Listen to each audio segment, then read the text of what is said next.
On ne peut pas être jugé parti, mais peut-on juger quelqu'un qui prend parti? Alors, à vous de juger.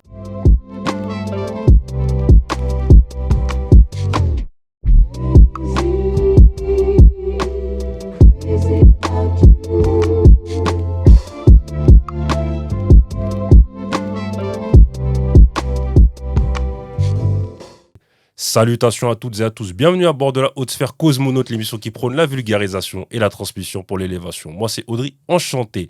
Avec l'hôte du jour, nous allons parler d'expertise, de justice et de psychologie. L'hôte du jour, c'est Jean-Luc Ployer. Bonjour Jean-Luc, comment allez-vous? Bonjour, ça va bien. Ça va bien. Ravi de vous recevoir ici. Je vous en prie. Est-ce que vous pouvez vous présenter, s'il vous plaît? Oui, donc je m'appelle Jean-Luc Ployer, j'ai 72 ans. Je suis toujours en activité professionnelle. Je suis psychologue clinicien de formation, expert près de la Cour d'appel de Reims depuis pratiquement 40 ans, expert aussi national à la Cour de cassation depuis quelques années. Et j'exerce toujours mon métier d'expert judiciaire. Très très bien. Donc, vous êtes psychologue à la base, donc expert judiciaire. Vous êtes auteur aussi? Oui, j'ai écrit, pour l'instant en tous les cas, je suis en train d'en écrire un troisième, mais j'en ai écrit deux pour l'instant, et qui sont édités chez Grasset. Mhm. Le premier, c'est l'approche du mal, en quelque sorte, puisque j'ai eu la chance je dis bien une chance, sur le plan professionnel en tous les cas, d'examiner des tueurs en série. J'ai pratiquement examiné tous les tueurs en série français depuis quand même une quarantaine d'années. Et puis, j'ai écrit un second livre 2 ou 3 ans après, sur la passion du mal, la passion dans la mesure où c'est un livre un peu plus autobiographique, puisqu'en fait les gens se sont demandé qui était derrière cet expert. Quel est l'homme qui est derrière l'expert, en quelque sorte. Voilà, c'était pour démontrer qu'il y a relativement peu d'étanchéité entre les deux. Voilà. Comme vous l'avez dit, voilà le premier livre, L'approche du mal, publié chez Grasset en 2019. Et le deuxième, on va pas dire second, La passion du mal, sorti en 2022, je crois, c'est ça? Oui, c'est ça. Voilà, Chez Grasset aussi, mais il a été publié aussi en livre de poche. c'est ça. Voilà. Donc, on va revenir justement sur votre vie professionnelle. Donc, vous êtes expert psychologue depuis 1984, je crois? C'est ça, à peu près. Oui. Je suis inscrit sur les listes, en tous les cas, depuis 84, oui. Ok. Et pourquoi vous avez voulu devenir psychologue?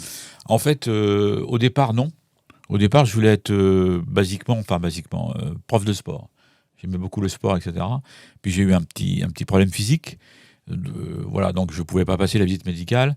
Et en fait, en attendant les résultats de mon bac, j'avais 17 ans et demi, juste à côté de mon lycée, il y avait un palais de justice où il y avait un procès, un gros procès, où l'avocat de la défense était Maître Badinter. Pour ceux qui connaissent un petit peu les affaires criminelles, Maître Badinter, c'est une référence. Et il plaidait contre la peine de mort, etc. Et je suis allé l'écouter pendant 2-3 heures et j'ai été envahi par ce type-là, quoi, en quelque sorte. Vous savez, un adolescent, un jeune étudiant de 17-18 ans, il cherche un peu à s'identifier comme ça à des héros, quoi. Mhm. Et en fait, voilà, moi j'étais envahi par ce type et je me suis dit, je vais faire un métier comme ça.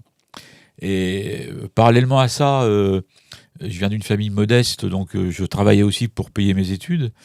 Et donc je relevais les compteurs pour l'EDF dans les campagnes. Et il y avait une campagne dans l'Aube où je suis né, quoi. Et il y avait une grosse maison d'arrêt qui s'appelle Clairvaux. Enfin, c'était une maison d'arrêt où il y avait des types qui étaient condamnés pour 30-40 ans de prison criminelle.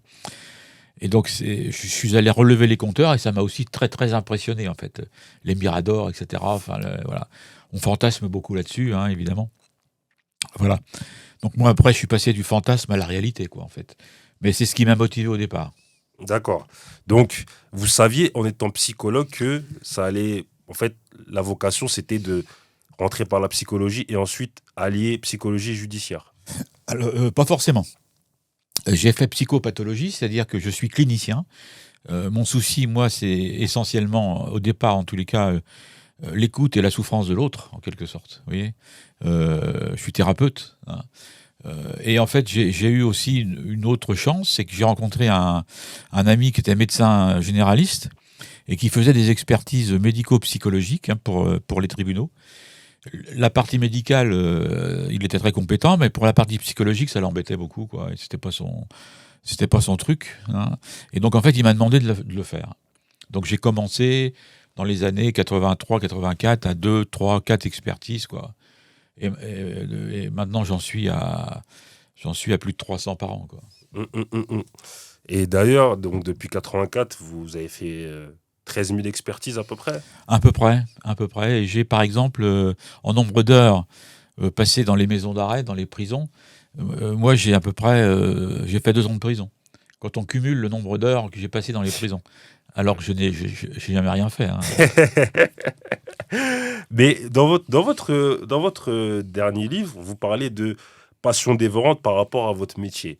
Vous Oui, parlez même d'addiction, tout à parce fait. que en gros, vous êtes passionné par ce que vous faites, parce que déjà, votre livre s'appelle La passion du mal.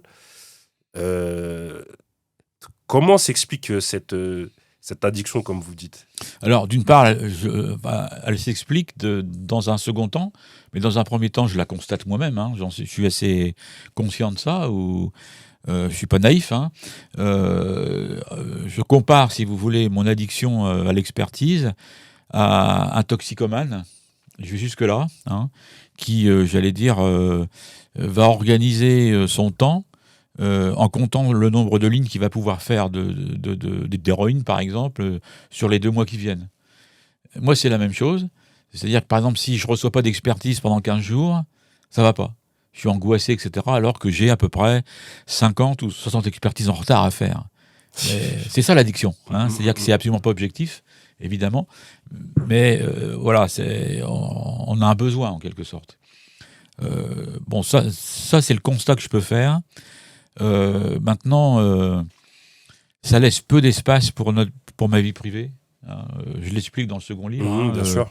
J'ai eu 3 compagnes, voilà, j'ai quelques enfants de 2 lits différents. Tout simplement parce que, effectivement, c'est une passion dévorante, quelque part. Et la passion, c'est dangereux, qu'on le veuille ou non. Et par exemple, pour mes compagnes, ma dernière compagne, j'ai vécu 20 ans avec elle. Alors, en général, c'était toujours des compagnes qui étaient très, très intéressées par mon boulot. De toute façon, c'est absolument indispensable, hein. On ne fait pas un boulot comme ça, quand on rentre le soir, on n'en parle plus, quoi. C'est ça. On est habité matin, midi et soir, voire la nuit, etc. Oui.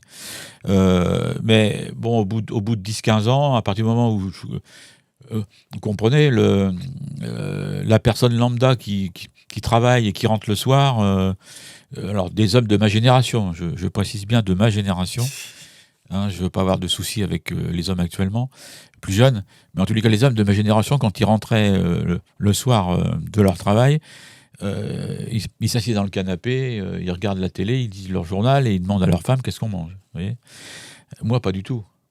Quand je rentre, c'est effectivement, ah bah aujourd'hui j'ai vu Michel Fourniret pendant 8 ou 9 heures, vous voyez. Donc c'est pas tout à fait pareil. Oui. Les thèmes sont complètement différents, la conversation. Donc à un moment donné, se crée une espèce de distance, c'est-à-dire que mes compagnes se protègent quelque part de ça. Et moi je peux pas enfin je peux pas arrêter, quoi, en quelque sorte. Voilà. Et ça, vous dites ça avec le recul aujourd'hui? Oui, je l'ai analysé comme ça. En même temps, si je fais ce métier, c'est parce que ça me sert aussi une passion qui génère pas du stress négatif. C'est quand même très très intéressant. On me pose souvent la question, je vais avoir 73 ans au mois de mai là. On me pose souvent la question, bah, vous arrêtez quand? Vous voyez, tous les débats sur la retraite pendant quelques temps. À titre personnel, ça m'a fait marrer, quoi. Maintenant, je comprends très bien qu'il y ait des gens qui ont des métiers très pénibles, hein. Sur ça, là-dessus, je discute pas du tout. Mais moi, en quelque sorte, ça me sert d'antidépresseur, quoi. Ça vous stimule. Oui. Et là, justement, par rapport à ce que vous dites, c'est intéressant. Est-ce que si demain vous vous arrêtez, vous pensez que ce sera une déprime totale pour vous? Alors, je suis en train quand même de progressivement de communiquer, notamment avec ma fille, hein, qui se préoccupe un peu de l'avenir de son père. C'est vraiment tout à fait important aussi, je pense, au niveau du lien familial, quoi, quelque part. Et pour l'instant, j'en suis encore à me considérer que si j'arrêtais, ce serait pour moi l'équivalent, symboliquement comme ça, d'une petite mort psychique, quoi. C'est-à-dire que, parce que, en fait, je suis un peu particulier, je pense, dans mon parcours de vie. Moi, j'ai fait tout à l'envers. C'est-à-dire que, normalement, vous avez un métier, vous prenez votre retraite, et après, vous allez faire du bénévolat, vous occupez d'associations, etc., etc. Bon. Moi, j'ai tout fait en même temps. Hein. C'est-à-dire que j'étais expert depuis 40 ans, j'étais directeur général d'établissement pour handicapés mentaux, malades mentaux pendant 35 ans. Je dirigeais quand même 12 établissements, 600 personnes. Vous voyez, j'ai même d'ailleurs pété une durite, j'ai fait un infarctus, Oui, c'est vrai. parce que c'était très, très compliqué. Et en même temps, j'avais une belle-fille qui était sportive de haut niveau et j'étais président d'un club de danse sur glace. C'est-à-dire que j'ai tout fait en même temps. Ah ouais, je comprends. En fait, vous vous sentez vivre en faisant ce métier-là, si je comprends Ah, bien. complètement. Je fais encore 25 ou 26 000 kilomètres par an de voiture. Je me rends dans les différents procès de cour d'assises, dans les différents tribunaux, puisque je suis expert national, si vous voulez. Voilà, j'examine encore. Ce matin, j'étais à un procès à Paris, là, un procès de terroristes de Daesh, hein, un procès important. Demain matin, j'ai des consultations à mon cabinet où je reçois une jeune femme qui s'est fait battre par son mari et des gamins également qui se sont fait battre aussi par leur père, etc. Vous voyez, en plus, c'est quand même très, très vaste en quelque sorte. Ouais, effectivement, vous en parlez dans votre premier livre, donc comme je le disais, L'approche du mal. Vous dites qu'en gros, dans vos expertises, les 13 000, 50% de mise en cause, 50% de victimes, et la majorité, ce sont des femmes. Oui, c'est ça, tout à fait. Statistiquement, Mhm. à peu près 80%. Au niveau des victimes, ce sont des femmes. Ok. Au niveau des auteurs, c'est plutôt l'inverse. C'est plutôt l'inverse. Par exemple, au niveau des victimes, j'ai décliné le terme de résilience dans tous les sens. Vraiment. Et ça correspond à mon éthique professionnelle. Tout à l'heure, je vous disais initialement que j'étais thérapeute, en quelque sorte. J'écoute la souffrance de l'autre. Même quand on est expert judiciaire. Parce que quand on est expert judiciaire, je le répète maintenant quand je donne des conférences ou des cours à des jeunes experts, on n'est pas thérapeute. On est mandaté par la justice par rapport à des questions précises qui nous sont posées, et on doit y répondre. C'est un élément du dossier en quelque sorte. Et justement, est-ce que vous pouvez, parce que vous l'expliquez bien dans votre livre, vos missions, parce que vous dites ma mission consiste à établir un profil psychologique, est-ce que vous pouvez expliquer vos missions et comment vous procédez avec vos tests, s'il vous plaît? Oui, bien sûr. Alors, on a des missions types.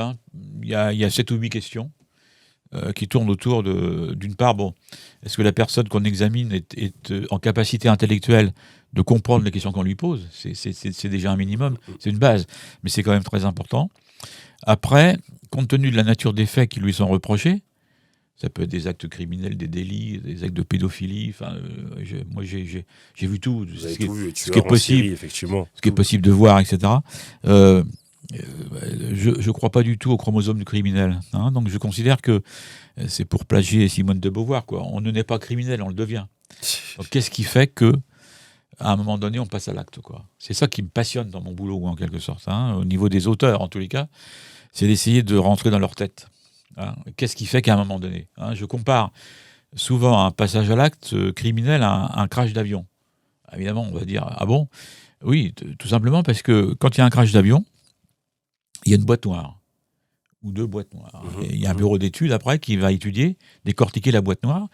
Et on va se rendre compte que s'il y a eu le crash d'avion, c'est parce qu'il y a eu un paramètre qui s'est pas articulé avec un autre. Et effectivement, ça a dysfonctionné. Au niveau psychique, c'est la même chose. C'est-à-dire que qu'est-ce qui fait qu'à un moment donné, on passe à l'acte? Il y a les conditions d'éducation. On ne peut pas en faire économie. En tous les cas, un psy n'en fait jamais l'économie, parce que c'est comme ça.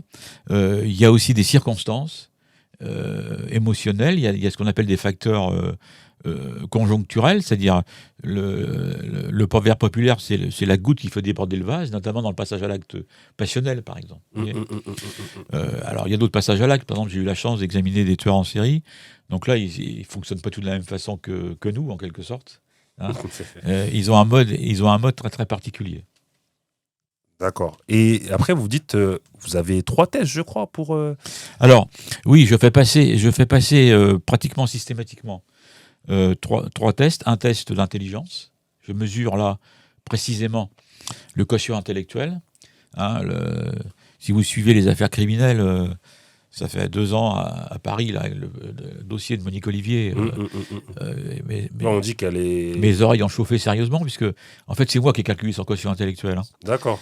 Voilà, donc, parce qu'il y avait un enjeu par rapport à ça qui était considérable, quoi. Hein. Elle a un niveau intellectuel très important. C'est ça, c'est ce que j'avais cru comprendre. Alors qu'elle se faisait passer pour une nunuche, enfin, pour quelqu'un qui est pratiquement à la limite de la débilité, quoi. Mais c'était de la dissimulation, en quelque sorte. Vous voyez. Bon, il y a donc un test d'intelligence, et après, il y a ce qu'on appelle 2 tests projectifs, qui sont des tests scientifiques, hein, c'est pas du marc de café. Hein. Ça a été validé hein, scientifiquement. Donc il y a un test que j'aime beaucoup, c'est les bandes dessinées, c'est le test de frustration de Rosenzweig. Hein, c'est-à-dire qu'en fait, vous êtes en position de vous situer dans des actes de la vie quotidienne. La première situation qu'on a tous rencontrée dans notre région, en tous les cas, c'est vous promenez sur un trottoir, il a plu, il y a une voiture qui vous éclabousse. Vous voyez ? Et donc toutes les situations, il y en a 24, sont effectivement comme ça, et progressivement la frustration augmente. Donc celui qui a un potentiel de passage à l'acte, à un moment donné, il va craquer. Vous voyez ? Voilà, enfin je dis les choses simplement si vous voulez, mais voilà. Okay. Et le 3e test, c'est le test de Rorschach, c'est pareil, ça a été vulgarisé, ce sont des taches d'encre. Hein. Donc là, ça me permet 2 choses. Ça me permet de voir, d'une part, par rapport aux questions qui me sont posées, si la personne que j'examine est bien adaptée à la réalité, c'est-à-dire que s'il n'y a pas de pathologie, d'anomalie psychique chez elle, du type hallucination, schizophrénie, psychose, etc. Et puis, ça me permet aussi de voir, il y a des planches qui sont très caractéristiques, effectivement, de rapport notamment à la loi ou aux images parentales ou à la sexualité. Et donc là, je vois aussi comment elle répond, quoi.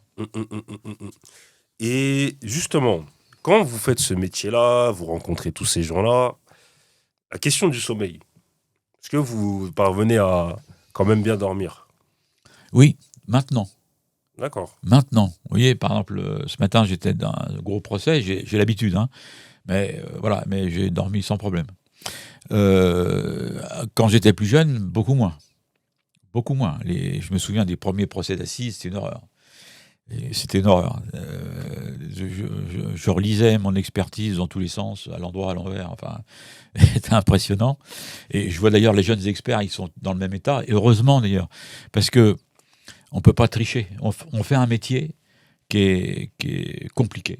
C'est la raison aussi pour laquelle, depuis quelques années, j'ai décidé d'être un peu plus médiatisé, hein, parce que en règle générale, la parole d'un expert, un vrai expert. Hein, il y a beaucoup d'experts sur les plateaux de télé, des plateaux 24 heures sur 24, qui ne sont pas forcément de vrais experts. Hein.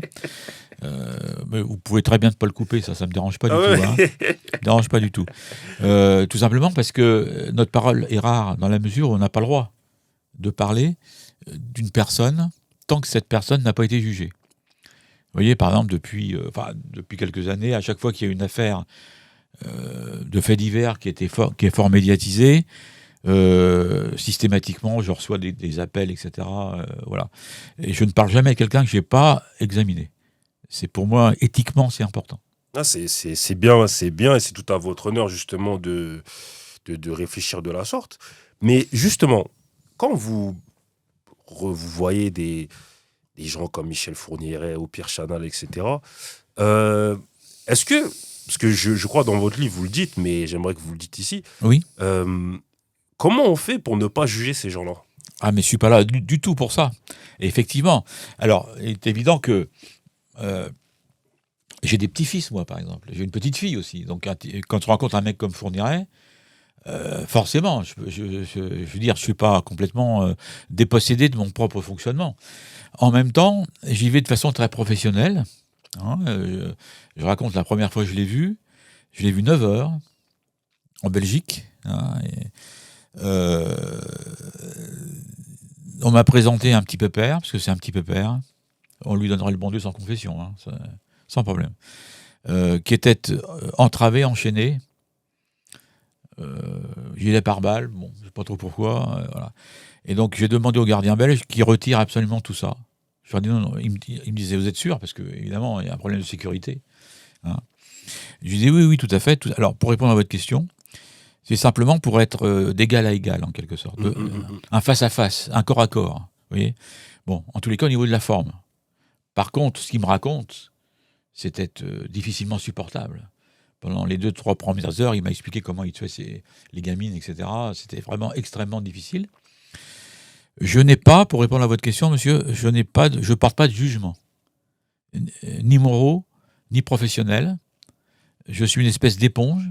J'absorbe pour rentrer dans sa tête, en quelque sorte. J'ai pris, la première fois que Michel Fourniret, j'ai pris 90 notes de page.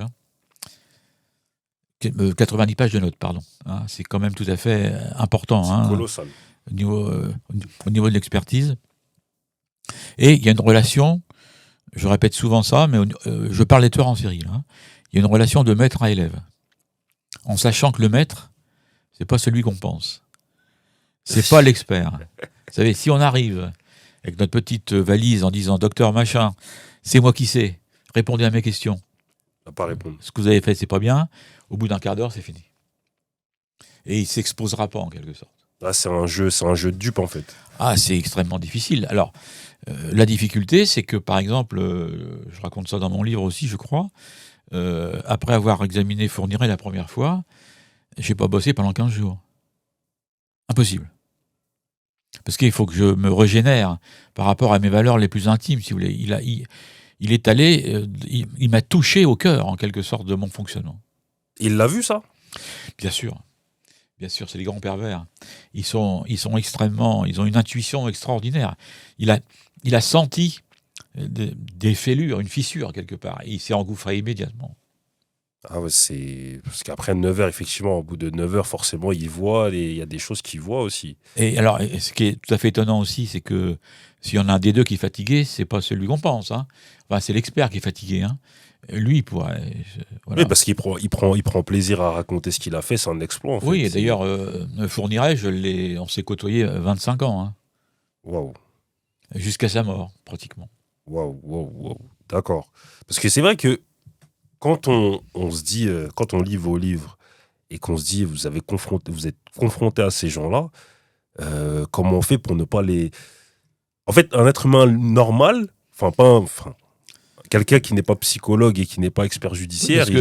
Pardon, je vous coupe, monsieur, mais je pense être tout à fait normal. Ah non, oui. Je me suis mal exprimé. Non, ce que je veux dire, c'est que quelqu'un qui n'est pas professionnel dans la psychologie, quand il voit un personnage comme Michel Fourniret qui lui raconte ça, forcément, il va avoir un jugement. C'est impossible qu'il ne réagisse pas. Enfin, je crois. Non, c'est impossible. Alors après, vous avez des types de réactions extrêmes, peine de mort, etc. Voilà. Je fais beaucoup de conférences maintenant sur ma carrière et mes livres, etc. Et c'est une question qu'on me pose systématiquement. Quoi. Est-ce que vous êtes pour, vous êtes contre, etc. Dire que on ramène les choses à des débats de société. Et vous avez aussi expertisé Monique Olivier, pardon, oui. Comme vous l'avez dit. Oui. Et comment elle s'est comportée ? Est-ce qu'elle était comme Michel Fourniret ou plus réservée ? Alors, la première fois que je l'ai vue, parce qu'en fait, le juge qui m'avait mandaté pour voir Michel Fourniret m'avait aussi mandaté pour voir Monique Olivier. Et surtout, je crois que je suis le seul expert à avoir fait ça, il m'a demandé d'analyser la systémie du couple. Comment le couple fonctionne. Un peu comme deux muscles en synergie, quoi. L'un alimente l'autre, etc. Enfin, qui domine l'autre, etc. Vous voyez, c'est des questions qui étaient très importantes à l'époque pour déterminer la responsabilité criminelle. Et donc j'ai vu monsieur Fourniret le jeudi. Je ne recommencerai plus maintenant comme ça. J'espacerai, puisque le vendredi, j'ai vu Madame Olivier. Je peux vous dire que c'était compliqué. Ce d'autant que l'administration belge avait oublié de la prévenir que je venais. Donc je suis arrivé un matin, le vendredi matin à 8h30. Et je l'ai prise au saut du lit, quoi, en quelque sorte. En claquette, survêtement, pas maquillée du tout. Enfin bon. Donc toute la matinée, on l'a passé comme ça. Et j'ai dit à Madame Olivier, je reviens cet après-midi, parce que j'ai encore pas mal de questions à vous poser, etc. Et je suis revenu à 14h. Et là, elle était maquillée, apprêtée, bien habillée, tout à fait étonnant. Vous voyez ? Dans une espèce de... Je vais jusque-là. Dans une espèce de rapport de séduction, comme on peut avoir entre un homme et une femme. Peu importe les statuts des uns et des autres, vous comprenez. Voilà. Mais c'était tout à fait étonnant. Et je crois que je suis un des seuls à l'avoir vu comme ça, parce que l'image qu'elle donne depuis qu'elle a été arrêtée, c'est quelqu'un qui, si elle peut passer entre le mur et le papier peint, elle le ferait, quoi. C'est-à-dire extrêmement effacée, inhibée, dépendante, soumise. Vous voyez, enfin, voilà. D'accord. Et justement, elle, quand vous la recevez, elle vous Oui. parle aussi, elle se livre? Ah oui, oui, tout à fait. J'étais très étonné.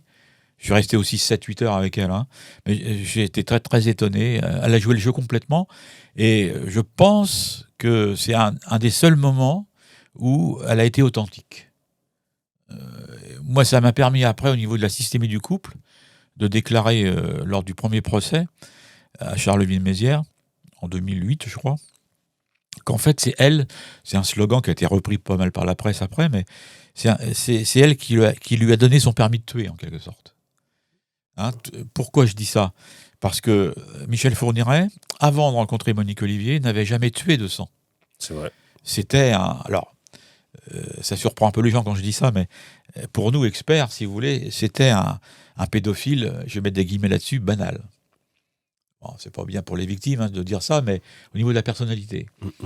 Lorsqu'il a rencontré Monique Olivier, il lui a donné une espèce de cahier des charges. Hein. C'est-à-dire que si tu veux vivre avec moi, il va falloir que ceci, cela, il me faut des vierges, etc. etc. Et il a tué sa première victime quelques mois après. Et il s'est passé 20 ans de couple criminel. Donc pour le moins, il y a ce que j'appelle une complémentarité criminelle, quoi, entre les deux. Ah, d'accord. C'est très intéressant. Mais vous avez donc ce couple-là. Il y a aussi, vous avez aussi fait justement du profilage pour la première fois avec Oui. Pierre Chanal. Faut qu'on en parle, justement. Oui. Donc je vous écoute par rapport à Pierre Chanal. Oui, alors je suis assez fier de ça maintenant. Hein, parce qu'en fait, j'ai appris, ça fait que 4 ou 5 ans, que en fait, mon profilage avait été validé par le FBI à Quantico. C'est quand même une référence en matière de profilage. Quoi. Alors à l'époque, ça n'existait pas en France. Hein. Et moi, il y avait un directeur d'enquête qui était autour d'une enquête, tout simplement parce qu'il y avait des jeunes appelés militaires qui disparaissaient du camp de Mourmelon, enfin dans la Marne. Hein. Et il était perdu, il ne savait pas. Donc il m'avait vu quelquefois déposé aux assises, etc. Et j'étais à l'époque un jeune expert, quoi. Hein. Et donc il m'a appelé, il m'a téléphoné en me disant voilà, monsieur l'expert, on est perdu, on ne sait pas. Voilà. Est-ce que c'est des déserteurs ? On n'y croit pas trop. On pense plutôt à une piste criminelle, etc. Bon, voilà. Est-ce que vous pouvez nous aider ? Donc c'était l'équivalent d'un profilage, quoi, en quelque sorte. Je suis rentré à mon cabinet, j'ai pris une feuille blanche que j'ai séparée en deux et j'ai mis victime, disparu, ce qu'on appelle les disparus de Mourmelon, hein, et de l'autre côté j'ai mis auteur. Alors ça pouvait être auteur au pluriel, auteur au singulier, voilà. Au niveau des victimes, c'était relativement simple de profiler, puisqu'en fait il m'avait montré quelques dossiers où c'était des jeunes appelés un peu immatures, dans un contexte militaire, entre guillemets, que d'hommes, donc quelque part d'homosexualité. Je suis parti de cette hypothèse-là, en sachant que des jeunes de 17-18 ans se cherchent encore au niveau de la sexualité, etc. Donc ça peut être des proies, en quelque sorte. Et de l'autre côté, il fallait que je décide. Donc j'ai décidé que c'était un seul auteur, mais c'était une hypothèse de travail, hein, j'en savais absolument rien. Et j'ai décliné aussi des facteurs, pour quelles raisons il passera l'acte de façon criminelle et de façon répétée. Hein. Donc effectivement, j'avais dit au directeur d'enquête, je pense qu'il s'agit d'un militaire, allez enquêter chez les militaires. Alors ce qui n'est jamais simple à l'époque, qu'un gendarme enquête chez les militaires. Hein. À l'époque, c'était très compliqué. D'une part, je lui ai dit aussi, c'est certainement par rapport à ce qu'on appelle dans notre jargon une blessure narcissique, c'est-à-dire quelqu'un qui est frustré par rapport à ce qu'on lui a proposé ou ce qu'on ne lui a pas proposé, par rapport à son besoin. Et du côté de la sexualité, c'est-à-dire que moi, je croisais, en quelque sorte, homosexualité refoulée quelque part, où ça disait. Et même, et c'est vrai, monsieur, j'ai même été jusqu'à donner le grade Wow. de l'auteur potentiel. Alors, pourquoi je vous dis ça? Tout simplement parce que j'ai fait moi-même mon service militaire. À l'époque, il existait. Et je me suis rendu compte qu'il y avait un grade qui passait sous les radars. Au niveau de la hiérarchie, il pouvait faire ce qu'il voulait, en quelque sorte. C'est le grade d'adjudant-chef. Alors, j'ai rien contre les adjudants-chefs. Hein. Il y en a 99 sur 100 qui sont très bien. mais en fait, donc, il n'avait pas de compte à rendre à sa hiérarchie au niveau des officiers. Et il n'avait pas de compte à rendre non plus à sa hiérarchie au niveau des hommes de troupe. Donc, il faisait ce qu'il voulait. Ce profil-là a été distribué dans toutes les gendarmeries de France. C'est le directeur d'enquête qui me l'a dit après. Hein. Et c'est comme ça qu'en fait, ils ont mis en examen Pierre Chenal par rapport à l'affaire de Mourmelon. C'est incroyable. Et le directeur d'enquête a envoyé mon profilage au FBI et il a été validé. C'est incroyable. Mais est-ce que vous... Parce que le profilage, c'est pas vraiment utilisé en France aujourd'hui. Non. Il y a maintenant, depuis quelques années, des gendarmes qui se forment pas mal, hein, notamment au niveau des coltiers, vous savez, des nouveaux services là qui fonctionnent très bien d'ailleurs. Voilà. Mais nous, en tant qu'experts judiciaires, on est tellement pris qu'en fait, c'est très compliqué pour nous de travailler par rapport à des dossiers qui sont pas élucidés, quoi. Très, très bien. Et justement, je vais revenir par rapport à votre livre. Là, on a parlé justement de Pierre Chenal. Vous dites dans votre dernier livre, page 212, là où 30 ans plus tôt, ma vie d'expert a réellement commencé, donc avec l'affaire Chenal, vous parlez d'une affaire qui vous a le plus marqué, la plus aboutie, et il s'agit de l'affaire... excusez-moi. De Mourmelon aussi. De Mourmelon, exactement.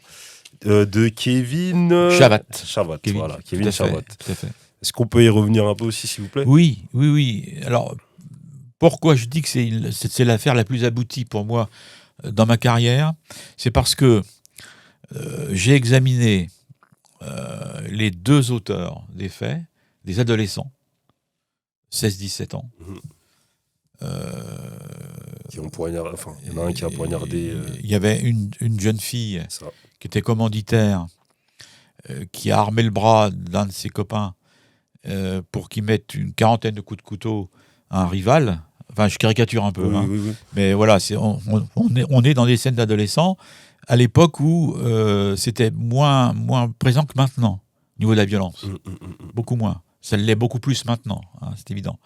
D'une part. Et puis, on m'a demandé aussi, dans le même dossier, d'examiner la famille de la victime. Et ça, c'était très intéressant pour moi, c'est-à-dire les parents de Kevin Chavat, celui qui est décédé, et le frère et la sœur. D'une part. Donc, tout à l'heure, je vous disais qu'on est seul quand on est expert, et que, par exemple, on n'a pas le droit de parler, etc. Donc, je me souviens du procès, où effectivement, moi, je suis toujours très soucieux des parties civiles ou des victimes. Donc j'essaie d'expliquer quelque part l'inexplicable, etc. Parce qu'en fait, les familles, quand il y a des procès comme ça, la seule question qui se pose, c'est pourquoi. 9 fois sur 10, ils n'ont pas de réponse. Hein. Vous voyez, les procès actuels, Pellico, etc., ils n'auront jamais de réponse. Ou du chirurgien anesthésiste, là, voilà. Le Squarneck. Voilà, ils n'auront jamais de réponse. Alors que c'est leur question essentielle. Pourquoi ?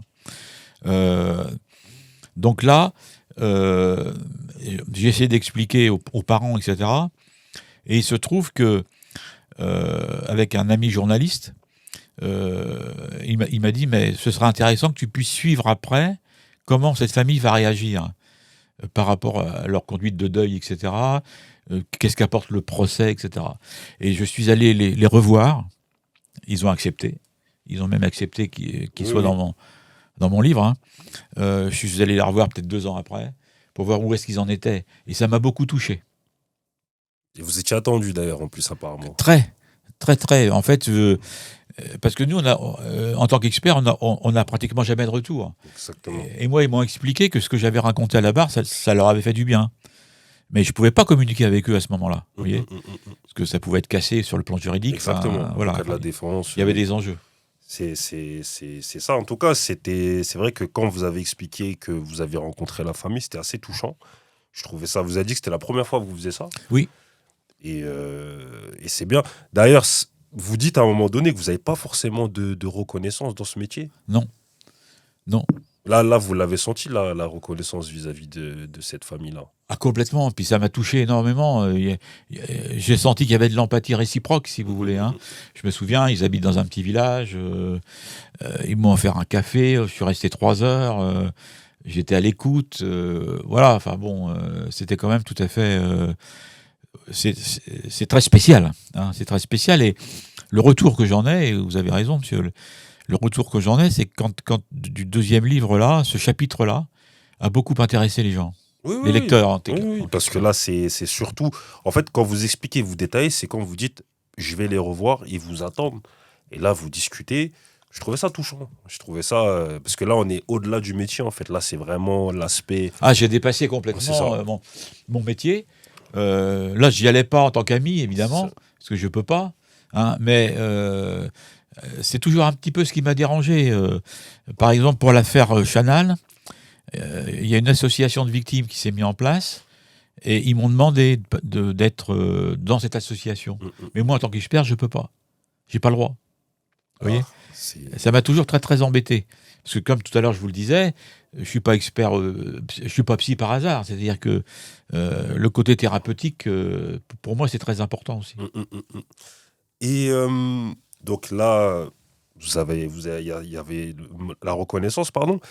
Il y a un moment donné dans votre livre aussi, vous parlez, vous êtes, je crois que c'est à Troyes, tribunal de Troyes, si je ne me trompe pas, et il y a une personne qui vous interpelle, oui, qui vous dit que ce que vous avez présenté était bon, et qui vous explique que vous l'avez expertisé quelques années avant, oui. Et en fait, il s'avère qu'il avait malencontreusement tué quelqu'un, Oui, et vous avez oui. pris, je crois, un café avec lui. Tout à fait. Vous avez discuté.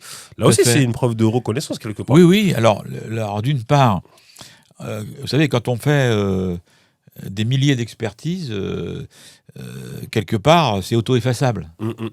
C'est-à-dire que c'est très impressionnant au niveau de la mémoire. La mémoire se protège. Le cerveau se protège. C'est-à-dire que, par exemple, une expertise que j'ai rédigée, ça fait une dizaine de jours, une quinzaine de jours, je m'en souviens plus. C'est totalement auto-effaçable. Par contre, une expertise que j'ai faite, alors que le procès va avoir lieu 4 ans après. Vous voyez, par exemple, ce matin, j'étais donc à Paris. Le terroriste en question, je l'ai examiné en 2021. J'ai pas revu depuis. J'ai pas revu mon expertise. J'ai demandé à ma secrétaire qu'elle me sorte l'expertise hier matin.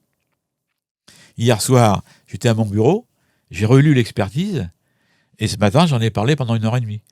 Vous voyez, enfin, alors ça par contre, faudrait que j'aille voir des spécialistes, mais ça m'impressionne.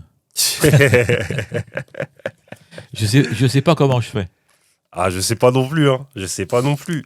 Et justement, encore dans votre livre, vous parlez, dans votre deuxième livre, vous parlez de Jacques Rançon. Oui. Ce que vous dites, vous l'avez expertisé, tueur de la guerre de Perpignan. L'homme des bois. Exactement. Et tout à l'heure, vous parliez de cold case, etc. C'en est un finalement, parce qu'il a été, c'en était un, parce qu'il a été résolu.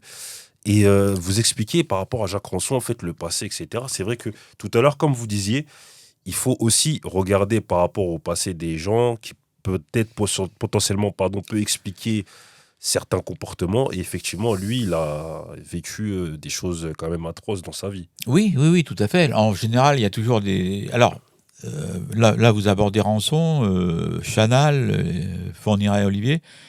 Bon, ça, c'est le registre du chapitre des tueurs en série, en quelque sorte. Non, parce qu'ils sont très particuliers. Ouais. Hein. Je dis à plusieurs reprises, notamment dans les conférences que je fais maintenant, qu'ils ne respirent pas le même oxygène que nous. Hein. Faut le savoir, quand même. Hein. Je crois pas. Un type comme Jacques Rançon. Alors, tous les tueurs en série que j'ai examinés, hommes, parce qu'il y a aussi des tueuses en série. Hein. On va en parler, c'est intéressant. Ah oui, tout à fait. Mais des tueurs en série hommes, la motivation principale, hein, c'est la sexualité. C'est la sexualité. Pierre Chanal, homosexualité refoulée, sadisé, il ne pouvait j'allais dire qu'avoir des rapports homosexuels, j'ai rien contre les homosexuels, s'il y a un consentement, enfin, il n'y a aucun problème. D'une part, il les attachait, il les filmait, il les tuait, enfin, voilà, avec des cordelettes, enfin bon, un mode opératoire particulier. Fourniret, c'est le mythe de la virginité. Exactement. Hein, bon, au niveau de l'image de la femme. Francis Holm, ce qu'on appelle ce que la presse a appelé le routard du crime. Lui, ça part dans tous les sens. Au niveau des victimes, on ne peut pas profiler les victimes chez lui. Parce qu'en fait, c'est soit un petit gamin de 8 ans, 9 ans, soit une jeune femme, soit un jeune homme, soit une grand-mère. C'est-à-dire qu'en fait, alors je mets des guillemets là-dessus, mais il prend ce qui lui tombe sous la main par rapport à une pulsion, à une errance criminelle. Vous avez parlé de tueurs en série désorganisés. Complètement. Tout à fait dans la théorie. C'est le seul d'ailleurs que j'ai vu qui était désorganisé à ce point, en quelque sorte. Guy Georges, dans l'Est parisien, c'est tout à fait profilé des jeunes femmes qui se ressemblent en quelque sorte. Hein. Je veux dire, il fait une fixation là-dessus. Jacques Ranson aussi, des jeunes femmes. Tout simplement parce que lui, au niveau de la sexualité, il n'arrive pas à donner satisfaction à ses partenaires. Jamais. Au lieu, j'allais dire, d'en discuter avec sa partenaire ou d'aller voir un psy ou un sexologue, etc. Et comme ça peut arriver à des millions de personnes. Lui, en fait, il est frustré. Il prend sa voiture et il va à la chasse. Et il compense, en quelque sorte, cette frustration par rapport à sa virilité en enlèvement, séquestrant une jeune femme, en la violant. Alors, en fonction du comportement de la jeune femme aussi, au niveau de la scène de crime, soit il la laisse repartir, ce qui est arrivé à plusieurs reprises, Jacques Ranson, soit il la tue. Et non seulement il la tue, mais en plus, après, il fait une découpe post-mortem. Il découpe la poitrine et le sexe.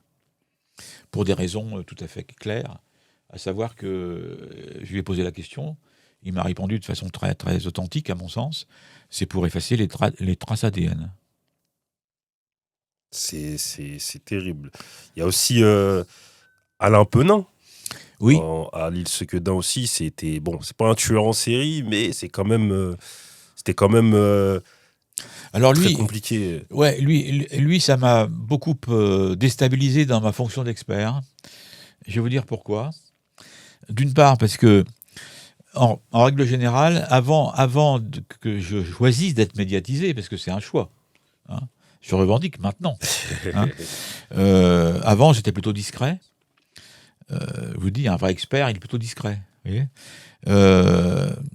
Alain Penin, il a été condamné une première fois à 10 ans de réclusion criminelle parce qu'il avait séquestré, enlevé une jeune femme qui faisait du jogging. Ce qui est aussi très, très, très classique en matière criminelle, hein, vraiment, voilà. Et il avait pris, je crois, 10 ans de réclusion criminelle. Il ne l'avait pas tué. Hein. Il avait fait 7 ans. Il avait été... un juge d'application des peines avait demandé à un expert, un de mes confrères, de l'examiner pour voir s'il était plus dangereux, s'il pouvait ressortir. Mon confrère a décidé qu'il pouvait sortir, qu'il était parfaitement réadaptable. Voilà, c'est comme ça. Hein, peut-être que je me serais fait manipuler de la même façon si je l'avais vu à ce moment-là. Je critique pas du tout, c'est ce que je constate simplement. Il est ressorti. Pendant 1 an, il s'est tenu à carreau. Il a été intégré dans une association Emmaüs, ou le Resto du Cœur, enfin, je ne sais plus trop. Et il s'est tenu à carreau. Et au bout d'1 an, fantasme, qui était là, qui n'était pas évacué du tout. Il repart à la chasse, il refait il regarde, vous savez, comme un pêcheur ou un chasseur. Il amorce, etc. Ou alors il fait des repérages. Et c'est le même mode opératoire. Et il voit une jeune fille qui fait du jogging. Et donc là, il l'enlève, il la séquestre, hein, elle se débat et il la tue. Pourquoi ça m'a beaucoup ému au procès? il y avait donc... nous, on dépose à la barre, si vous voulez. Vous voyez une cour d'assises. Enfin, on dépose à la barre. Et juste derrière, il y avait la partie civile.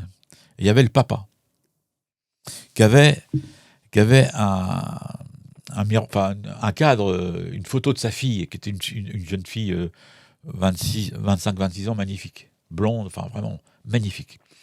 Sur le poitrail, comme ça, sur la poitrine. Et j'entendais son souffle, quoi, au fur et à mesure que je déposais. Oui, enfin, évidemment. Et à un moment donné, le président de la cour d'assises me pose une question. Moi, depuis 40 ans, je considère que quand on pose une question à un expert, il faut qu'il réponde. Bien sûr. Autrement, il ne sert à rien. Vous voyez ? De temps en temps, c'est pas simple. Et on s'expose. Hein. Et donc là, le président me dit, mais la première fois que M. Pénin a fait ça, elle n'est pas décédée. Vous voyez ? Waouh ! Et j'entendais le souffle du papa. Il me dit, elle est décédée. Pourquoi ? Donc il fallait, dans des termes tout à fait théoriques, absolument pas passionnels, théoriques, j'explique qu'en fait, c'était très dépendant aussi du comportement de la victime. Vous vous rendez compte un peu ce que le papa a entendu par rapport à ça ? C'est sa faute. Fille qui a provoqué. Enfin, je caricature un peu, si vous voulez. C'était terrible, terrible. Et il était aux alentours de 12h30. Il y a eu une suspension de séance.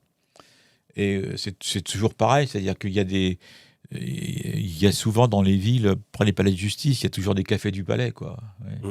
Donc on se retrouve au café du palais, il mange en face de moi, le père. Waouh! J'ai pas le droit de lui parler. Terrible. J'étais très embêté. Parce que je voulais également lui expliquer qu'il fallait pas qu'il entende ça comme ça, quoi. C'était un discours professionnel, enfin, voilà. Donc c'est surtout par rapport au comportement justement d'Alain Pénin qui vous a expliqué en fait pourquoi en fait il est passé à l'acte par rapport à... Oui, complètement, tout à fait. Ça. Oui, et puis d'autres qui m'ont expliqué ça. Hein. Oui, tout à fait. Et tout à l'heure, vous avez parlé de tueuses en série, justement. Oui. C'est vrai qu'on en voit rarement, j'ai l'impression. Alors, oui, d'une part... On n'en parle pas beaucoup plutôt. D'une part, c'est très peu médiatisé. Alors bon, voilà, maintenant on peut faire des analyses sociétales, hein, je ne suis pas là pour ça. Hein. On est peut-être encore dans une société très patriarcale, j'en sais rien, hein, mais voilà. Les tueuses en série, ça existe. Il y a deux types de tueuses en série. Il y a ce que j'appelle les anges du démon. Qu'est-ce que c'est que les anges du démon ? Vous voyez, c'est tout à fait contradictoire. En fait, c'est dans le milieu médical, essentiellement. C'est-à-dire des médecins, des infirmières, des aides-soignantes qui, encore une fois, frustrés, blessés narcissiquement, qui, pour compenser cette frustration, travaillent notamment dans les services palliatifs et des branches.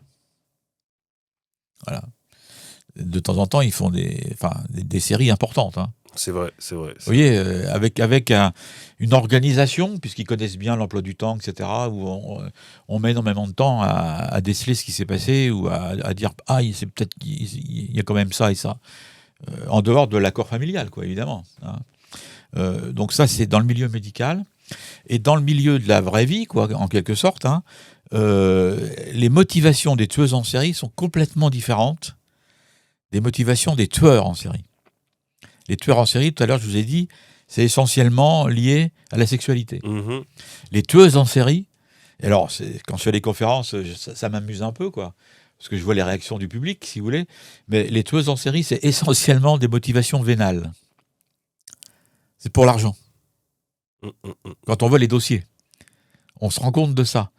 Et l'argent, non pas en tant que je possède de l'argent, mais en tant que ça me permet une toute-puissance.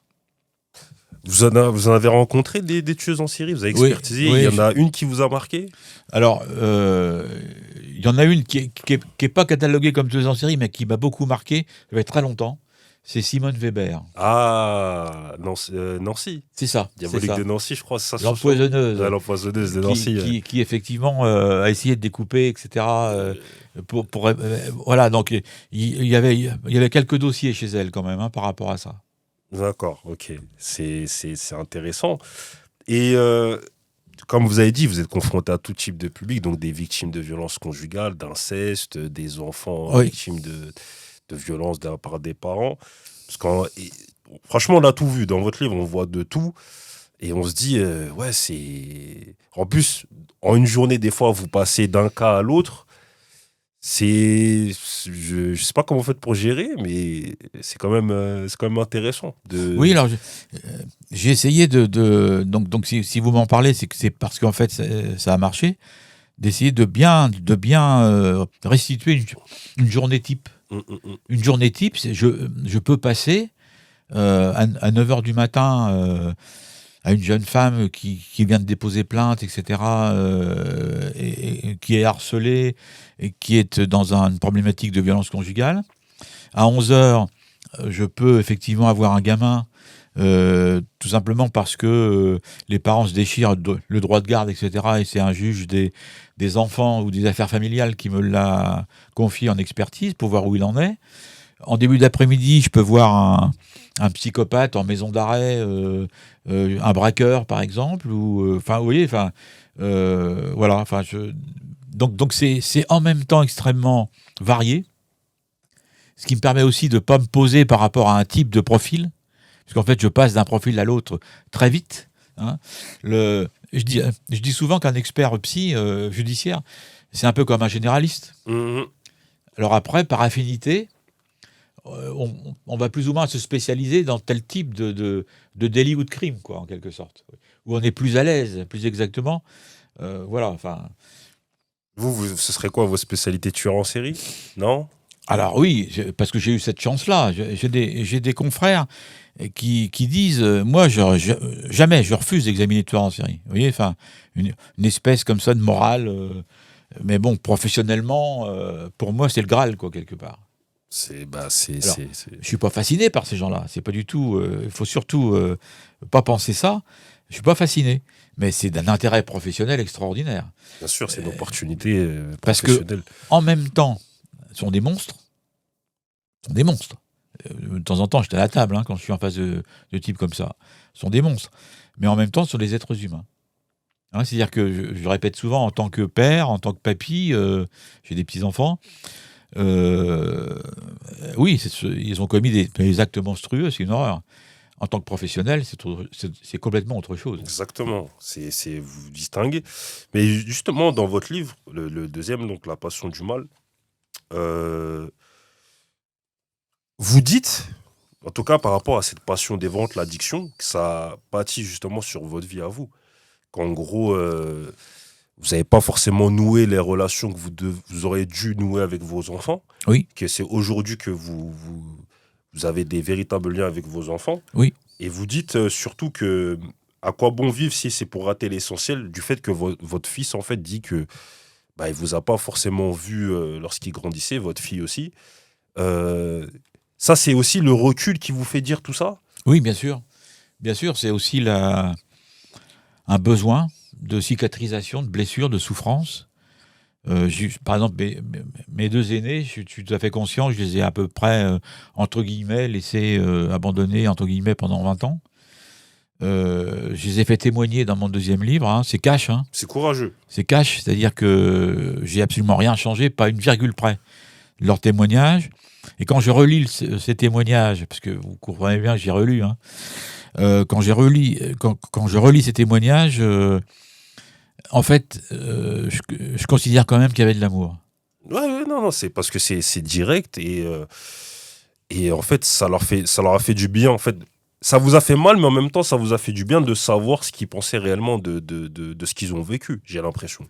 C'était très important pour moi parce que mon fils, par exemple, qui dit, moi, mon père, à chaque fois que je l'appelais, il me disait, je suis en consultation. Et c'est vrai. Enfin, je veux dire, j'étais très peu disponible pour mes enfants. Ma fille, avec laquelle je suis très proche maintenant, n'a pas lu mes livres. Elle peut pas. Et je lui en veux pas du tout. Enfin, je veux dire, je comprends pourquoi.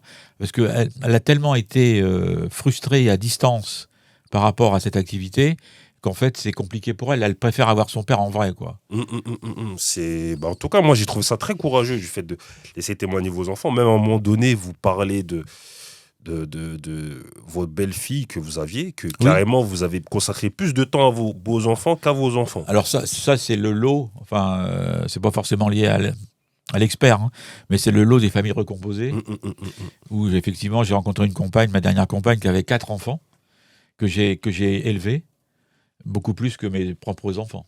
Voilà. Ça c'est évident aussi, oui.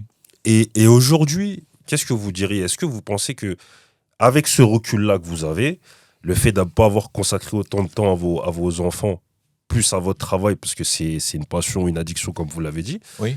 Est-ce que vous aurez fait la même chose? En sachant que... Est-ce que vous aurez procédé de la même manière? Alors, oui, là par exemple, quand je fais des interventions auprès de jeunes experts psy, etc., je leur dis surtout, faites pas comme moi. C'est-à-dire, protégez-vous. En même temps, voilà, je ne peux. C'est un slogan. Enfin, je veux dire, c'est maintenant. Je pense que si je devais revenir en arrière, j'attacherais beaucoup plus d'importance à mes propres enfants, je crois. Ouais, non, mais en tout cas, j'ai trouvé courageux tous ces témoignages et le fait qu'en fait vous vous remettez en question, vous dites voilà ma faute en fait, voilà ma faute par rapport à mes enfants. Oui, alors c'est lié aussi à. Je raconte maintenant quand je fais des conférences une anecdote qui intéresse beaucoup les gens au niveau de l'addiction, hein, par rapport à mes enfants et mes petits enfants. Donc mes 2 aînés. Moi, jusqu'à 45 ans, j'ai pas eu de vacances, ça m'intéresse pas. Enfin, j'ai pas le temps. Exactement. Donc, ou alors, je partais en vacances avec des expertises à rédiger, enfin, parce que voilà, c'est envahissant, quoi, quelque part. Je peux même pas mettre mon cerveau en vacances. Enfin, c'est très compliqué. Et quand je suis en vacances, compte tenu de mon métier et que je suis passionné, les gens m'interrogent beaucoup sur mon métier. Donc, c'est un cercle vicieux. Exactement. Vous voyez ? Puis il faut me débrancher, donc c'est compliqué, quoi. Donc, mes 2 aînés, ils ont 7-8 ans. Ma première femme est partie en vacances. Je la rejoins avec mes enfants. Et alors, à chaque fois que je me déplaçais, le week-end par exemple, à titre privé, fallait forcément que je trouve une maison d'arrêt où j'avais un type à examiner sur le parcours. Ouais. Tout le temps. Vous voyez, c'est ça l'addiction. Hein, c'est-à-dire que, par exemple, là, je devais passer par Paris et j'avais un type à examiner à Fleury-Mérogis. Donc, je pars en voiture avec mes 2 gamins à 7-8 ans, je m'arrête à Fleury-Mérogis, sur le parking de Fleury-Mérogis, je laisse mes enfants dans la voiture. Vous partez expertiser. Je vais expertiser, je leur dis, vous restez là. À l'époque, il n'y a pas de portable, hein. Donc je les enferme, etc. Enfin bon, ils m'en parlent encore maintenant. Hein. Wow. Hein, mais voilà, enfin moi, bon, c'est tout. Je reviens, ils étaient toujours là. Bon, vous voyez voilà. L'année dernière, maintenant je vais beaucoup plus voir ma fille et mes petits-fils, puisque j'ai 4 petits-fils. Elle me dit, est-ce que tu peux remmener chez toi, j'ai une grande maison, enfin, est-ce que tu peux remmener chez toi deux de mes enfants, enfin mes petits-fils, moi ça me permet de souffler un peu, etc. Est-ce que tu peux les garder 3 jours? Oui, bon, d'accord, je les garde 3 jours. Donc 35 ans après, quoi, hein, à peu près. Donc elle habite près de Dreux. Donc vous savez, Paris, on traverse la 86, etc. Et évidemment, entre Dreux et mon domicile, il y a Villepinte. Non, mais je plaisante pas du tout. Hein. Une maison d'arrêt où j'avais un type à voir. Ah, c'est incroyable. Et donc, j'emmène mes petits-fils sur le parking de Villepinte, en leur disant surtout, vous dites pas leur mère, enfin, voilà, bon. Mais là, il y a les portables les maintenant. Téléphones, c'est ça, quand même, ça. mais quand même, hein, je les enferme et tout, puis je préviens à l'entrée un gardien lui disant, bon, voilà, j'ai mes petits-fils dans la voiture, vous jetez un œil, voilà. Mais c'est pour vous expliquer, la boucle est bouclée, quoi, en quelque sorte. Ah, vous avez refait la même chose 35 Exactement. ans après, mais avec les téléphones en plus. Exactement. Non, mais non, en tout cas, le recul que vous avez eu par rapport à ça, moi j'ai trouvé ça même intéressant. Même quand vous expliquez votre premier divorce, vous dites que c'est aussi potentiellement à cause des métiers. Bien sûr. C'est pas facile à livrer, mais j'ai trouvé ça quand même courageux de votre part, de dire, d'avoir ce recul-là, de dire, voilà, j'ai fait passer mon métier avant mes enfants, finalement. Là, quand j'ai écrit le premier bouquin, l'éditeur, Grasset, m'a dit, voilà, il s'est vendu pas mal, enfin, donc ils étaient intéressés, quoi. Et ils m'ont dit, il faut en refaire un deuxième. Bon. Donc, je savais, j'ai fait comme dans les films à succès, les bronzés 1, les bronzés 2. Donc, je propose l'approche du mal numéro 2. Enfin, ouais. Ils me disent, non, ça, voilà, vous avez fait le premier comme ça, c'est intéressant. Ce qui intéresse le lecteur, c'est vous. Exactement. C'est vous. Donc, j'avais le choix. Soit je refusais, soit j'y allais. Moi, je suis authentique, monsieur. Vous voyez, je suis transparent. Si j'y vais, j'y vais. Donc, j'y suis allé. Et vous êtes bien allé, d'ailleurs. Bah, j'en sais rien. Ah si, moi je vous le dis, en tout cas, moi j'ai dit, avoir ce recul-là par rapport à... En fait, le fait de confesser, de dire que vous avez fait passer votre travail passionnant avant vos enfants, c'est pas tout le monde qui le dirait. Il y en a, ils le savent, mais ils ne le diront pas. Vous l'avez écrit et vous le revendiquez. Oui, puis c'est lu.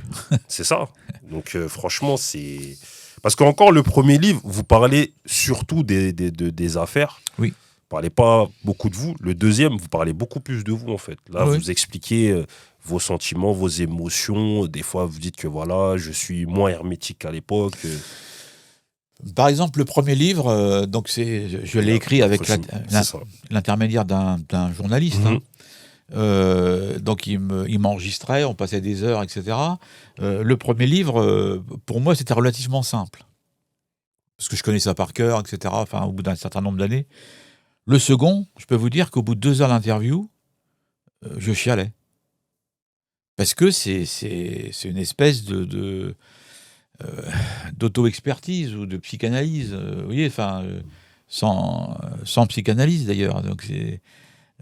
sans filet, quoi. Vous êtes l'expert, c'est auto-expertise. Voilà, c'est ça. C'est une espèce d'auto-expertise, oui, tout à fait. Ouais. Non, moi, franchement, je vous avoue, j'ai trouvé ça très courageux de votre part. Franchement, c'était intéressant. Et franchement, c'était intéressant. Les affaires, en plus, vous mêlez les affaires avec votre vie personnelle, vous prenez les deux, vous faites des liens. Je trouvais ça intéressant. Oui, on a essayé d'articuler les deux, si vous voulez, qu'il n'y ait pas un chapitre, etc. C'est ça. Parce qu'en fait, ça correspond à mon fonctionnement, en quelque sorte. C'est ça, en tout cas. Je trouvais ça intéressant. Je vais lire une partie. Vous dites, sans intention délibérée, mon quotidien se trouvait compartimenté, millefeuille à l'équilibre, expertiser des personnalités complexes, extrêmes, de celles qui s'invitent dans vos cauchemars, charrie des masses de crimes qui accumulaient mon anesthésie vis-à-vis des problèmes rencontrés par mon entourage, telle une sorte d'amortisseur psychique. Trop d'inquiétudes au sein de ma famille sont apparues dérisoires à côté des paroles que je recueille dans les prisons et commissariats, du temps de cerveau qu'elles occupaient. Face à Emeric, votre fils, et Clémentine, votre fille, je hochais la tête, sans doute pas toujours au bon moment, levais les sourcils pour signifier ma compassion. C'est à peu près tout. Je ne veillais plus à leur épanouissement. Tout à fait. J'ai trouvé ça vraiment très profond et franchement, bravo. Je tiens à vous le dire, bravo. Et d'ailleurs, même par rapport à ce livre-là, La Passion du mal, c'est vrai que le titre, il est Passion du mal. Je vous avoue que je comprends le titre, mais c'est un titre qui pourrait choquer quand même. Oui, tout à fait. C'est fait exprès. Bien sûr. Bien sûr. Parce que, bon, je pense que vous n'êtes pas passionné par le mal, mais vous faites comprendre que vous êtes passionné par votre métier, oui, qui est de côtoyer le mal au final. Oui, enfin, beaucoup le mal. Je suis passionné, pour reprendre le premier bouquin, je suis passionné par mon approche du mal, en quelque sorte. C'est mon métier. C'est ça. Je suis là pour ça. Et vous êtes déjà fait tromper dans votre métier, justement, par des gens que vous avez expertisés? Oui. En tous les cas, moi, je le reconnais. Alors, d'une part, je dis souvent que plus j'avance dans ce métier, plus je considère qu'il faut qu'on fasse preuve d'humilité. Vous voyez, c'est-à-dire, je suis de moins en moins certain. Je me pose toujours des questions sur ma compétence. Vous voyez, c'est-à-dire que j'ai des confrères qui sont tout à fait... aucun problème. Hein. Ils sont hyper compétents, etc. Il n'y a pas de problème. C'est les autres qui le sont pas, vous voyez. Moi, ça, je comprends pas. Ça me permet aussi de me remettre en question tout le temps, sur un plan, en tous les cas, intellectuel. Hein, parce que c'est très important. Là, je vais avoir 73 ans et je suis encore en formation. Très bien. Vous voyez, parce que c'est ce d'autant par rapport au métier qu'on fait, en quelque sorte. Maintenant, on a la chance d'avoir des spécialistes un petit peu en criminologie, etc., des diplômes, ce qu'on appelle des DU, comme ça, au niveau de la pédophilie, etc. Enfin bref, le comportement incestueux, les violences conjugales, etc. Moi, compte tenu de mon expérience, ça m'arrive de participer en tant qu'intervenant, hein, évidemment, mais ça m'arrive aussi de participer en tant qu'élève. Pour répondre à votre question, je pense que je me suis déjà trompé. Ça veut dire que moi, en fait, la procédure, l'expertise psy, c'est un élément d'une chaîne juridique. Hein.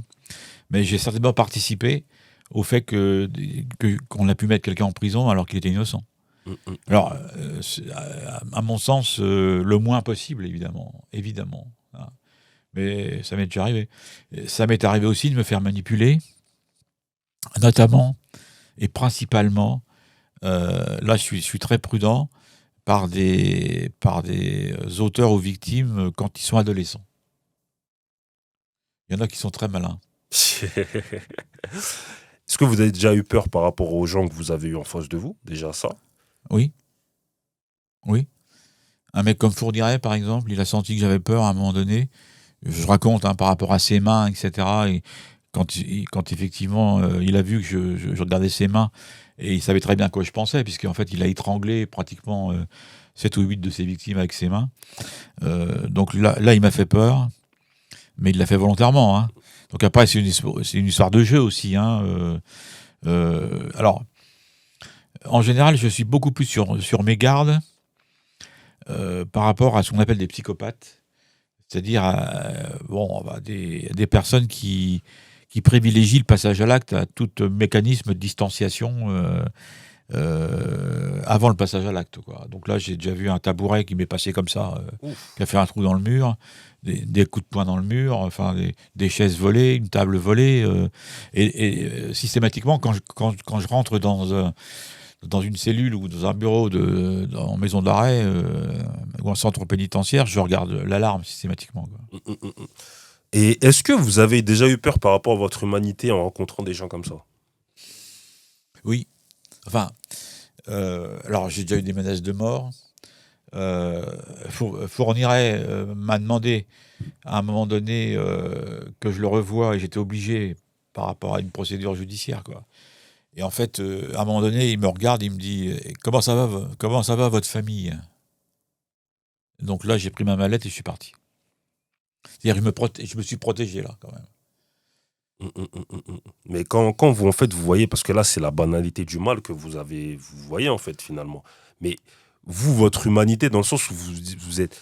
Est-ce que, comment dirais-je, vous avez peur d'une certaine noirceur qui arrive par rapport à vous, du fait de rencontrer ce genre de personnes? Non. Non, je pense que j'ai un mécanisme de protection par rapport à ça. Et c'est pas de la provocation, ce que je vais vous dire, hein, mais je crois que je reste très naïf.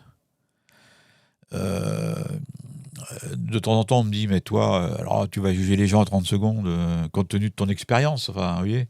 Alors c'est vrai que des fois, ça me fait froid dans le dos, hein, parce que voilà, mais je peux aussi très bien me tromper. Mais moi, je crois en des choses très basiques, hein, de la nature humaine, comme l'amour, l'amitié, les liens, l'empathie, le plaisir. Vous voyez, c'est-à-dire que je suis pas noirci, pour reprendre votre expression, par rapport à ça, en tous les cas. Je crois pas du tout. Et qu'est-ce que vous a appris votre métier sur vous-même?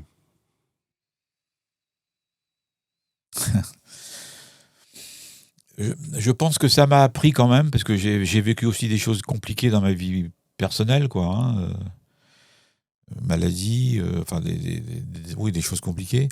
Par rapport à mes proches, par exemple.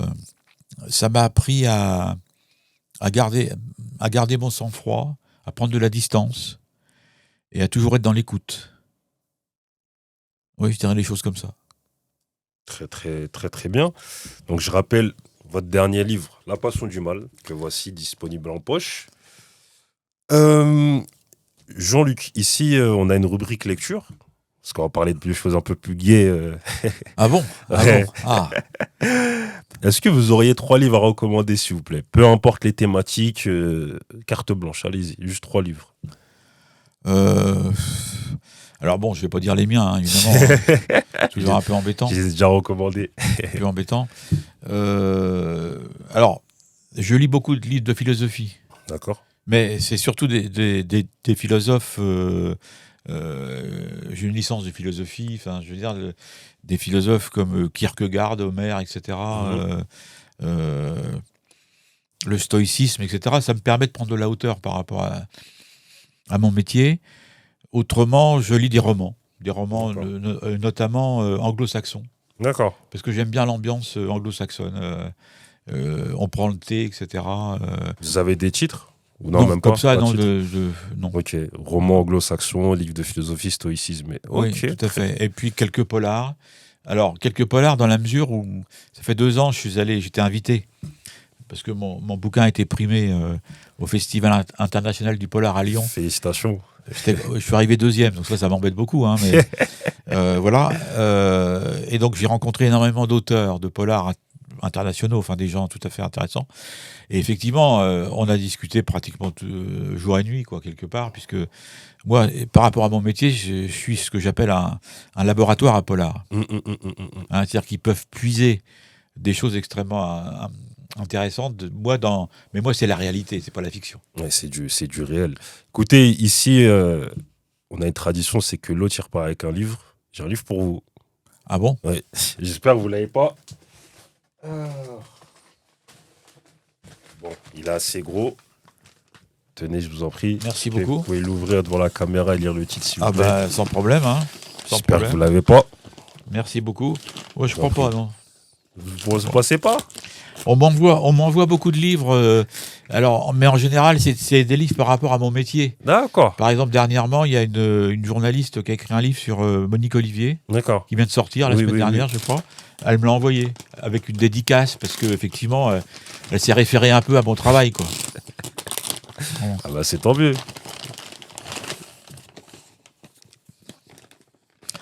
Waouh. Ah non, je l'ai pas. Ah, ça m'intéresse beaucoup. Très bien. Est-ce que vous pouvez le montrer à la caméra, s'il vous plaît, et lire le titre? L'intelligence émotionnelle, C'est hein, ça. l'intégrale de Daniel Goleman. C'est ça. Super. Je pensais que vous l'aviez, j'avais peur un peu. Non. Rassurez-vous. Merci beaucoup, en tous les cas. Je vous en prie, c'est normal. Merci beaucoup. J'ai 2 dernières questions. Oui. Mohamed Ali disait qu'il voulait qu'on se souvienne de lui comme étant champion du monde poids lourd, quelqu'un de drôle, de sympathique. Et je vous pose la question, comment vous aimeriez qu'on se souvienne de vous? Alors, actuellement, je vis... Ma fille me dit elle me dit, papa, tu es en train de vivre tes plus beaux moments de ta vie, ce qui est quand même Magnifique. intéressant Mhm. comme formule. Hein. C'est vrai que je vis des moments passionnants, émotionnellement et intellectuellement. Là, je fais beaucoup de conférences un peu partout en France sur mes livres, sur mon activité, etc. Je constate que la démarche que j'avais entreprise, ça fait quelques années, d'être beaucoup plus connu et reconnu par rapport à votre question, ça marche bien. Les gens sont scotchés, quoi. Alors que moi, je commence progressivement à m'en rendre compte. Donc ça, c'est important. Ce que je voudrais bien qu'on retienne, en tous les cas, c'est quelque chose qui tourne autour de la nature humaine, c'est le plus important. Tout ce qui domine de l'humanité, au sens universel du terme, en quelque sorte. C'est-à-dire qu'on dépasse un petit peu les conflits, et Dieu sait qu'actuellement c'est compliqué sur le plan de la géopolitique, etc., ou de la violence. Et si je dis ça, c'est parce que pendant 40 ans, j'ai été totalement immergé par la violence, justement, le mal que l'on fait, ou le mal que l'on subit aussi, hein, évidemment. Je détruis et je suis détruit. Mais en même temps, je crois quand même, moi, encore beaucoup en l'humanité. Ah bah, je suis ravi de l'entendre venant de votre bouche parce que, effectivement, avec tout ce que vous avez pu entendre et les gens que vous avez pu rencontrer, des fois, vous dites, est-ce que j'ai toujours foi en l'humanité? C'est vrai que c'est une bonne question. Bien sûr, bien sûr. Parce que des fois, effectivement, ne serait-ce que nous autres qui ne sommes pas experts ou professionnels, des fois, on entend des choses, on se dit, j'ai plus foi en l'humanité, en fait. Oui, et j'entends des termes, hein. Par exemple, je me souviens d'une journaliste parisienne, je tairai le nom, d'une chaîne très connue, qui me disait, ah, Fourniret, c'est l'incarnation du mal. Point, terminé. Ou le diable. Terminé. Vous voyez, oui, c'est vrai, elle a raison. Mais c'est pas que ça. Si on reste focalisé là-dessus, on va avoir des problèmes au niveau sociétaux. C'est clair. Et alors, avec un autre aspect qui est aussi pour moi très, très intéressant, c'est que, alors c'est un peu de la provocation, mais je considère qu'on a les criminels qu'on mérite au niveau de la société. Vous voyez, par exemple, tous les tueurs en série, ça fait 30-40 ans aux États-Unis, c'était très courant. Ça vient en France. Par exemple, le couple Fourniret et Olivier, les Américains nous l'envient, celui-là. Hein, vous voyez, mais je pense que si on fait une analyse un petit peu plus poussée, on va se rendre compte qu'en fait, c'est la société qui pousse à la criminalité. Hein. C'est un sujet de philosophie classique. Est-ce qu'il y a une société sans crime? Mais avant les Fourniret, justement, et Monique Olivier, il y avait le couple Fasquelle. Hein. Oui, c'est vrai. Qui aussi approche pas vraiment de la même manière, mais oui, ça se ressemble. C'est vrai. Bon, là, je fais un peu une fixation, moi, parce que, bon, j'ai été un petit peu imbibé dans le couple Fourniret. Ouais, j'imagine. Très, très bien. Et qu'est-ce qu'on peut vous souhaiter? La santé. Parce que je vais avoir 73 ans. Pour l'instant, je suis en pleine forme. Donc je continue à bosser, mais je suis aussi assez vigilant et lucide. Hein, c'est ça. Parce que c'est vrai que dans votre livre, vous parlez à un moment donné de l'infarctus que vous avez eu par rapport à beaucoup d'activités. Tout à fait. Oui. Vous parlez même de rythme cardiaque à un moment donné. 90, à un moment donné, ça passe à 110 quand vous étiez à la barre, je crois. Alors, tout à fait. Alors, c'est marrant parce que c'est quand j'étais expert dans le procès Charlie Hebdo. Ok. C'était impressionnant, enfin, même moi qui ai l'habitude des assises, etc.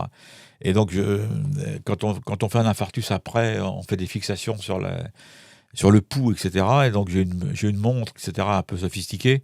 Bref. Et donc, j'étais monté vraiment très haut, quoi. J'ai eu peur, quoi. Et ce matin, au procès là, qui est un procès aussi très important, j'ai regardé mon pouls, etc. Et ça n'a plus rien à voir. Je suis resté à des bases tout à fait normales, etc. Donc je progresse aussi beaucoup par rapport à ça. Et vous avez jamais eu peur du surmenage ou du burn-out? Vous vous prévenez par rapport à ça? Oui. J'ai fait une dépression à la mort de mon père. C'est vrai, vous le dites. Voilà, mais alors ce que j'appelle une dépression TGV, c'est-à-dire j'avais pas le temps. Donc, mais bon, là, ça vous tombe dessus. Hein, donc je suis resté quand même 2 mois un peu sans pouvoir bosser. Mais 2 mois sans bosser, pour moi, c'est une mort. C'est le gigantesque. Ah oui, tout à fait. C'est une petite mort psychique. En tout cas, Jean-Luc, j'ai été ravi de vous recevoir. En tout cas, merci pour tous ces mots, ces explications. C'était très intéressant. Merci pour le livre et puis surtout pour vos questions pertinentes. Merci beaucoup. C'était Cosmonaute, l'émission qui prône la vulgarisation et la transmission pour l'élévation. En espérant que vous avez appris des choses et éventuellement sur vous-même. Prenez soin de vous et des vôtres. À très bientôt.